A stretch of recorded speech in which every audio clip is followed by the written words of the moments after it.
Hey everybody, it's Bernie Gallerani bringing you an episode of Success is Not Convenient.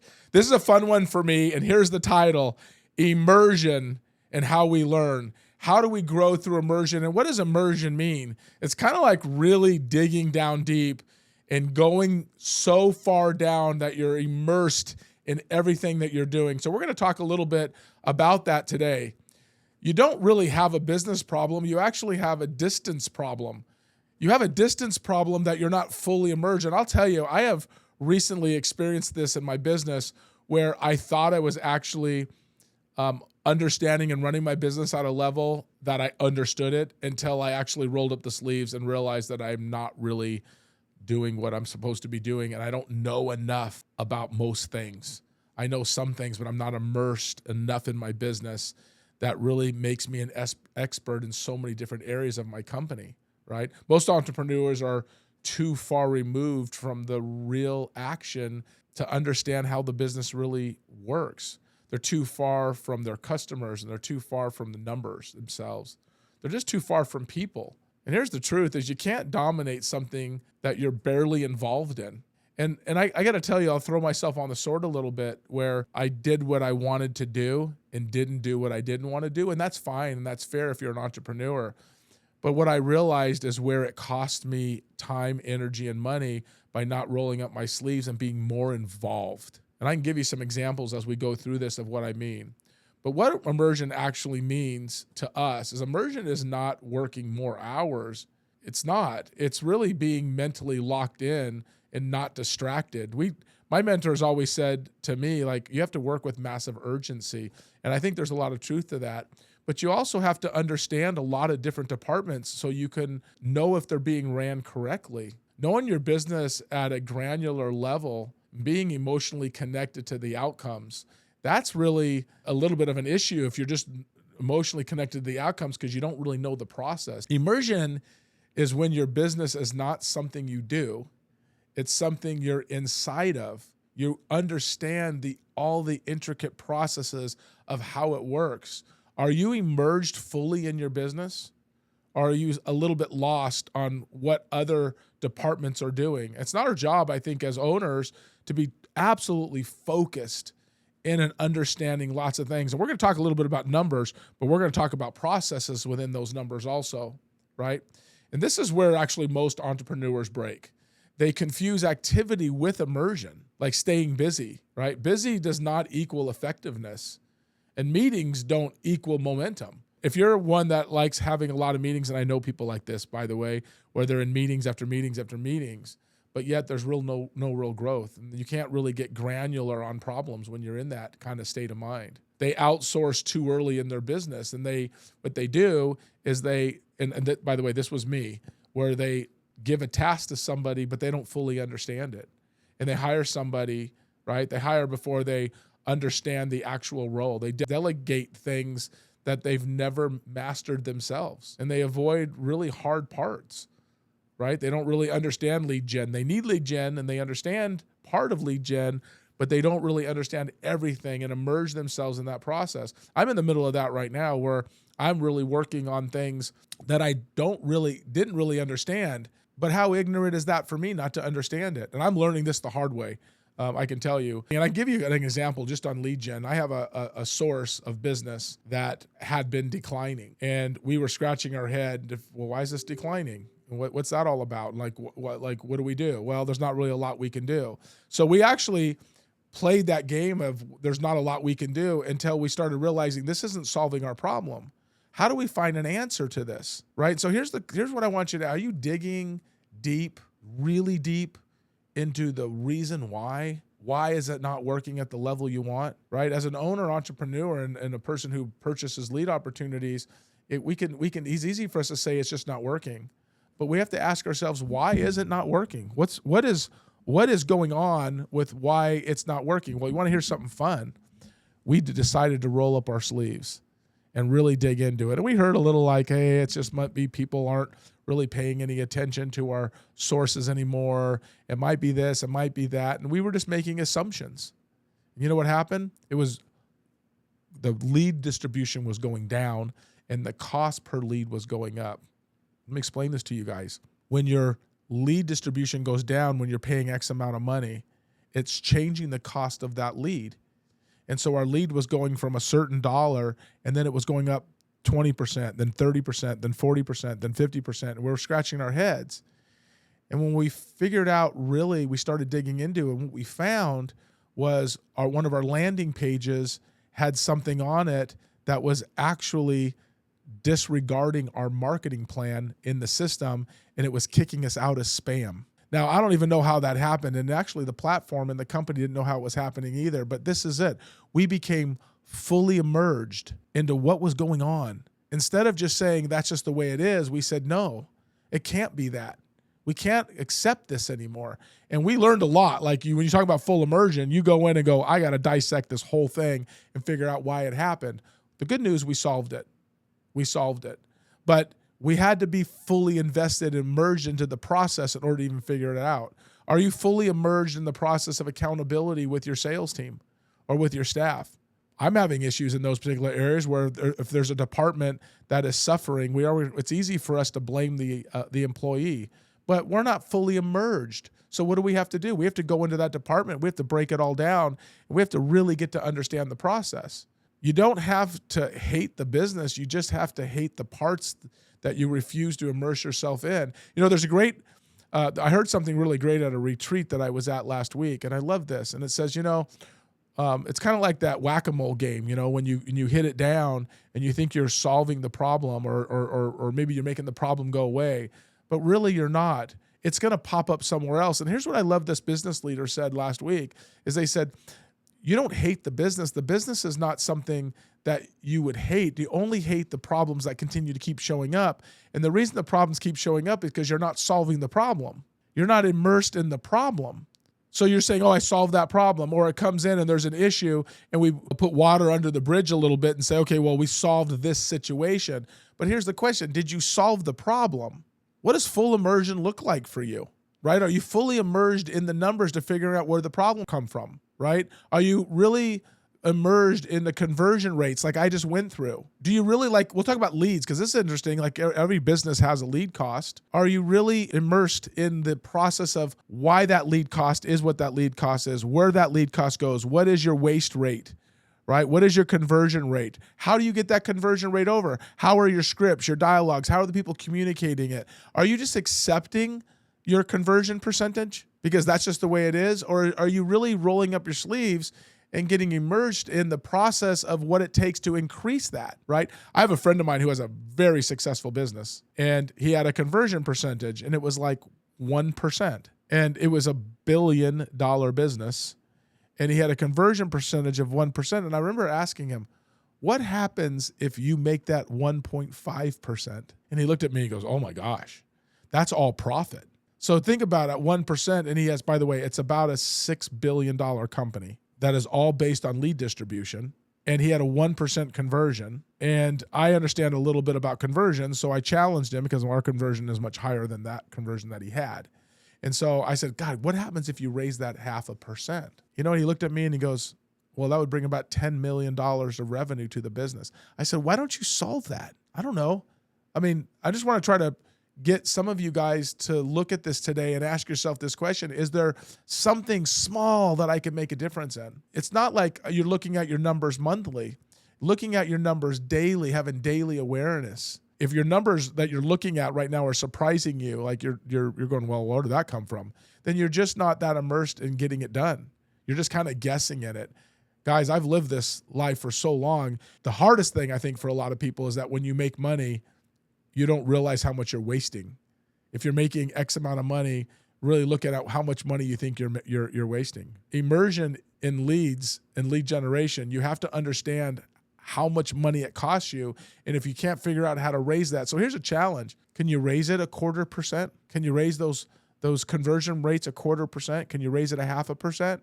And what would that do to your business? Write down that. If you're netting 7 figures and you're converting at 1%, and you convert at 1.25%, you just added $250,000 to your revenue, to your pocket, because you're still paying expenses. A lot of those costs are actually pure net profit costs. You understand exactly where business comes from when you're in it every single day. You're either doing it or you're deeply inspecting it constantly.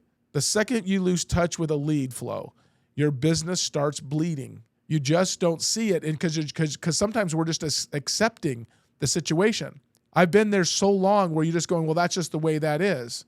No, that's just the way you have it, and that's just the way that you've accepted it to be. So immersion in your people. Who's performing at a high level? Who's slipping? And who's faking it? If you're having a daily level of accountability, you're going to know all those daily. So here's the question I have if you're coaching and training your people. Are you looking at their numbers monthly, weekly, daily? I just met I know I have a friend of mine who I was taking to yesterday, and they were talking about that they do accountability with every lead that any one of their salespeople get every day. Some of you guys might go, well, gosh, Bernie, that would be taxing. Do you realize how much more profit you would have if you held somebody accountable every day for the leads that you gave them? You're in conversations, not just reports. So you have to be able to have good conversations, look at people and help them get through this so that conversion rate can go up. Leaders who rely only on their dashboards get blindsided. I get to see numbers every single day, but I don't really understand the numbers until I get granular on the situation. You have to have immersion with your agents, with your people, with your salespeople, but you also have to have immersion with your customers. You know what it feels like, right? To work with your company. Go through the process and ask yourself this question. If you were going through the process that a customer goes through, would you say you're doing a great job with your people if you see how your company behaves, if you were going through that? One of the things I love most is when an agent on my team goes to buy a house. And I've had this happen, I can't even tell you how many times, where they go through a house. They're agents, they go through their job, they go through their process that they do every single day to service their clients, but then they actually go and buy a house themselves. And then they realize how difficult it is, how much emotion is attached to it. You don't assume anything, you have to test it. What can you do in your company right now to test to see how your company's doing? If you haven't experienced your own service recently in your company, you're totally disconnected. You're disconnected from your business of seeing what the customer service relationship that you have with all your people, how it's actually unfolding. Because immersion in skill development is key. You're still sharpening all of your tools every single day. Don't ever feel like your axe doesn't need to be sharpened because you've had some level of success within your business. You need to continually sharpen all the sales skills, all the communication process, all the decision-making that's needed. The moment you stop improving is the moment that your business starts declining. Guys, just pay attention to it. If you really watch it, sometimes like you think things are going really great until they're not. They've been slipping away for some time. You just didn't see it yet. Every elite entrepreneur has a period of obsession in their business. Not balance and not moderation, but immersion. Being immersed, and immersion has to come when you get to a point. I'm in immersion right now, which is why I thought this would be a very interesting, fitting conversation. Think about this. I know this is a little bit of extreme, but I'm going to go a little extreme. Let's look at Elon Musk. Do you realize if you ever watch anything that he does, he sleeps on this factory floor a lot? I was watching an interview with him somewhat recently, and he was talking about going to lunch, or someone was asking about going to lunch. And he's like, I don't go to lunch. I work through lunch. I have my lunch brought in. I don't leave. He's fully immersed. If you look at the fact that he's the richest person on the planet, he's fully immersed in his businesses. He understands them pretty well, right? Steve Jobs was obsessed over his product detail. Like he was so in line with how everything worked, the glass they used, the way the corners looked. And I've seen shows on him. It's pretty crazy. He was obsessed, but he was fully immersed in that product quality, right? Jeff Bezos, he's totally fixated on customer experience. If you were fixated on customer experience, doesn't your customer really tell you the truth? In some of the relationships that I deal with in business professions that I work with, you get certain people who sit there and just continually deny and or make excuses for the level of service they provide. And as a person who really works on customer service, it's really sad that people can't even see it. I mean, I'm working with a company right now that's billion dollars of company, like multi billions. And I'm working with one of the representatives, and their service is wretched. Somewhere that's going to catch up. Obsession is just nothing more than immersion that other people are uncomfortable with dealing with. Being obsessed is just being immersion in that product and that idea that most people are just uncomfortable doing. And the question you have that I would have for you is it worth making the best company you possibly can for the effort that you're putting to make sure that the clients are taken care of at the highest level possible, to make sure that you are providing the greatest service you possibly can and you're getting the best return from your investment? See, entrepreneurs start by making money, but they step away too soon from the business. They stop inspecting the process. They trust the systems that aren't that solid. And then what happens? Culture starts to slip. Lead flow drops. Standards actually fall to the wayside. You don't build something that runs without you. You walk away from something that is still needed in you. You still have to keep going until it runs on its own. And that is the hardest part. I did that so early on where I had this little teeny business and I'm like, yeah, it's fine. Yeah, I can kind of step away. But guess what happened? The business stopped growing. Yeah, business was great and money was coming in, but it was not inspiring. And so here's some things that for you to look at that maybe can help you, right? Get back into the front lines weekly, daily, by the minute. Listen to the real customers, the agents, the conversations. Listen to all of them. Don't just sweep it under the carpet. How can you have it? I had an agent leave me recently for something that I thought was kind of crazy, like, to be honest with you. So they left to go somewhere else. And when it was brought to my attention why, what do you think the first thing I said to myself was? Well, fine. But then after I thought about it, I'm like, where did I go wrong in that relationship? Where could I have made a better choice? Where could I get granular and get more immersed in the real issues? Was I surfacing the issues? Yes. The answer to that was yes. Was I taking for granted the situation? The answer to that is yes. You need to shadow your team. You need to get involved. You need to roll your sleeves up. You need to find out what's really going on. Don't always look at your numbers and your profit margins.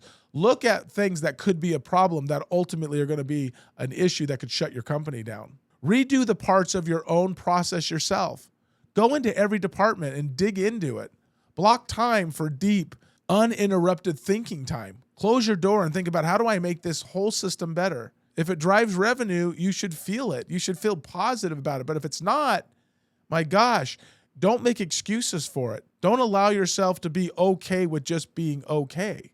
Your business will only grow to the level that you're willing to immerse yourself in, and that's it. Not the level you talk about and not the level you plan for.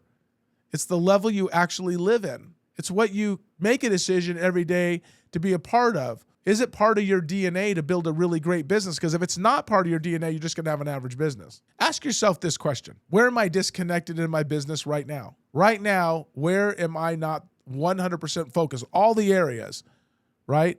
All the areas. My relationship with my staff, my relationship with my salespeople, my relationship with my vendors. How is all of that? How is every single lead source? How are they performing? These are really good questions for you. Here's another one. What part of my business do I avoid the most? Where do I feel the most uncomfortable? By the way, the part of the business you avoid the most, they need you the most right now. The one that you avoid is probably the one that you're lacking the most in. Here's another one. Do I know my numbers or do I hope that they're good? Are you looking at your numbers every single day? Are you coming into your office every single day and looking at all of your numbers?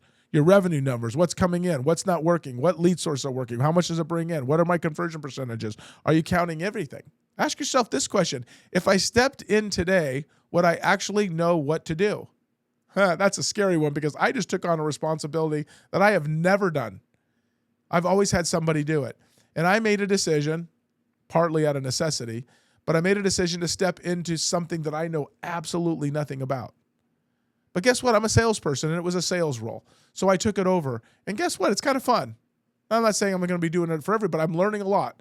And guess what I learned? I learned that the presentation that had been being presented on the recruiting aspect of the sales side was just okay at best. It wasn't going to sell anybody to get excited about anything. So guess what I learned by doing it? Man, this whole thing needs to be revamped. Thank God I stepped in.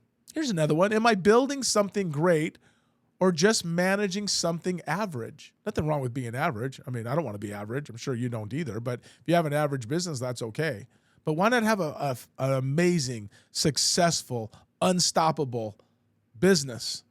And the only difference is you're not fully immersed in all of the process that it takes.